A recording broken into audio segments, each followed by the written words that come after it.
Hello दोस्तों, नमस्कार। स्वागत है आपका हमारे चैनल पर। तो दोस्तों, चलिए जानते हैं संत शिरोमणि सतगुरु श्री रविदास जी महाराज के जीवन के बारे में। तो दोस्तों, गुरु रविदास जी मध्यकाल में एक भारतीय संत कवि सतगुरु थे। इन्हें संत शिरोमणि संत गुरु की उपाधि दी गई है। इन्होंने रविदासिया पंथ की स्थापना की और इनके रचे गए कुछ भजन सिख लोगों के पवित्र ग्रंथ गुरु ग्रंथ साहिब में भी शामिल हैं। इन्होंने जात पात का घोर खंडन किया और आत्मज्ञान का मार्ग दिखाया और यह दलित समाज के रविदासिया परिवार से आते थे। यह दलित समाज के लिए प्रमुख माने जाते हैं। गुरु ग्रंथ साहिब में इनके 41 पद हैं, जो इनके ही 16 रागों में संकलित है। इनका पहला राग गुरु ग्रंथ साहिब में श्री राग है, जो 93 अंग पर है। गुरु ग्रंथ साहिब में इनके 16 राग हैं।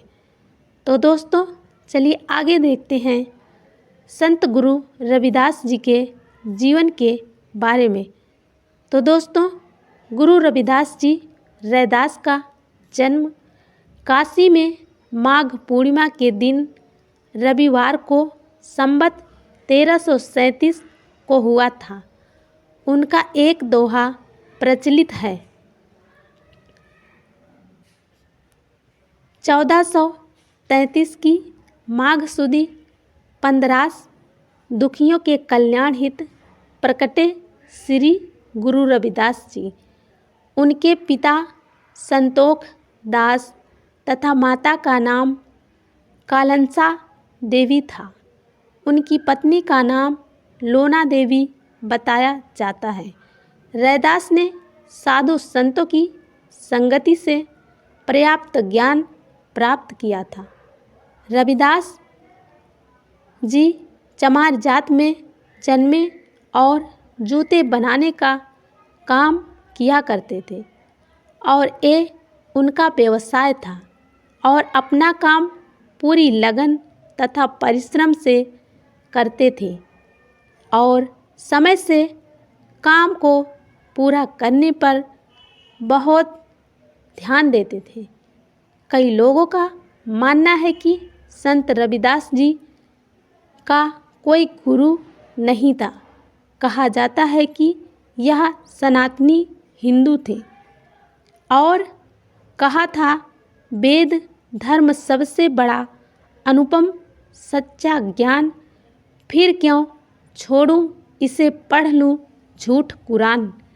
इन्होंने ब्राह्मणी धर्म हिंदू धर्म को ही ब्राह्मणी धर्म कहते हैं में व्याप्त कुरीतियों और अज्ञानता के लिए आम जनमानस को धार्मिक अंधविश्वास और आडंबर से दूर रहने का संदेश दिया और कहा कि अगर मन पवित्र है तो गंगा में भी स्नान की आवश्यकता नहीं है।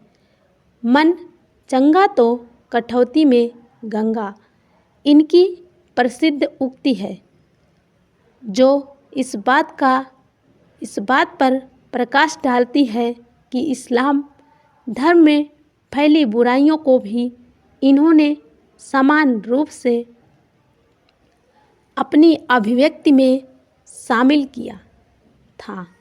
समयानुपालन की प्रवृत्ति तथा मधुर व्यवहार के कारण उनके संपर्क में आने वाले लोग भी बहुत प्रसन्न रहते थे। प्रारंभ से ही रविदास जी बहुत परोपकारी तथा दयालु थे और दूसरों की सहायता करना उनका स्वभाव बन गया था। साधु संतों की सहायता करने में उनको विशेष आनंद मिलता था। वे उन्हें प्रायः मूल्य लिए बिना जूते भेंट कर दिया करते थे। उनके स्वभाव के कारण उनके माता पिता उनसे अप्रसन्न रहते थे। कुछ समय के बाद उन्होंने रविदास तथा उनकी पत्नी को अपने घर से निकाल दिया। रविदास पड़ोस में ही अपने लिए एक अलग इमारत बनाकर तत्परता से अपने व्यवसाय का काम करते थे और शेष समय ईश्वर भजन तथा साधु संतों के सत्संग में व्यतीत करते थे। सुप्रसिद्ध युवा कवि गोलेंद्र पटेल ने अपनी कविता कठौती और करघा में काशी के संदर्भ में कहा है कि रैदास की कठौती और कबीर के करघे के बीच तुलसी का दुख एक सेतु की तरह है, जिस पर गुजरने पर हमें प्रसाद, प्रेमचंद व धूमिल आदि के दर्शन होते हैं। तो दोस्तों, इस तरह की वीडियो पाने के लिए, इस तरह की जानकारी के लिए हमारे चैनल को सब्सक्राइब करें, हमें फॉलो करें, कमेंट करें। धन्यवाद दोस्तों।